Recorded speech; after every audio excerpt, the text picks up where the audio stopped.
ন্যাটোর আদলে, ন্যাটোতে যেমন 32টা ইউরোপিয়ান দেশ রয়েছে, তাদের যে একটা ঐক্যবদ্ধ একটা জোট, সেখানে মার্কিন যুক্তরাষ্ট্র রয়েছে, সেই আদলে একটা জোট করতে যাচ্ছে এই আপনার মধ্যে প্রাথমিক আলাপ, এবং এটা করতে যাচ্ছে ইয়ের নেতৃত্বে, আমাদের সৌদি আরবের নেতৃত্বে, ওনার নেতৃত্বে থাকবে। কিছু কিছু দেশে নামও এসেছে সেখানে, মিশর, জর্ডান, সংযুক্ত আরব আমিরাত এবং কাতার সহ আরও কিছু দেশ।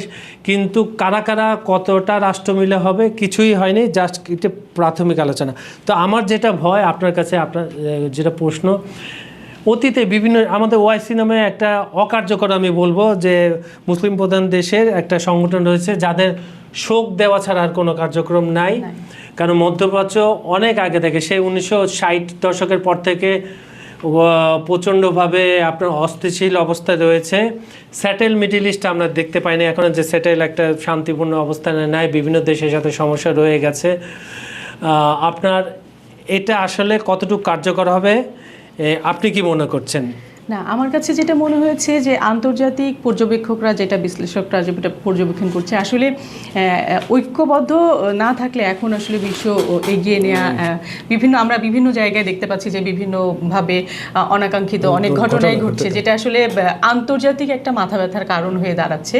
আর বিশেষ করে আপনি যেটা বললেন যে ইসলামিক কান্ট্রিগুলোর যে একটা ঐক্যবদ্ধ হবার যে বিষয়টা, যে ওআইসি যেই যে পদক্ষেপ নেওয়া দরকার ছিল বা যে ভূমিকা পালন বলিষ্ঠ ভূমিকা, সেটা আমরা কখনোই দেখতে পাইনি।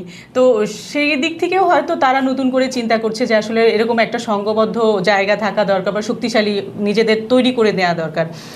সেক্ষেত্রে এই আরব ন্যাটো যদি হয়, আমার কাছে মনে হয় যে এটা খুবই ভালো একটা উদ্যোগ হবে। এবং যে রাষ্ট্রগুলো এর আগে তাদের প্রতিপক্ষ ভেবেছে বা বিভিন্ন ধরনের যুক্তি দিয়ে বিভিন্ন আক্রমণ করেছে, সেই জায়গায় একটা শক্তিশালী পদক্ষেপ বা হুমকি বা মাথা ব্যথার কারণ হয়ে দাঁড়াতে পারে যদি সেটা কার্যকরী হয়।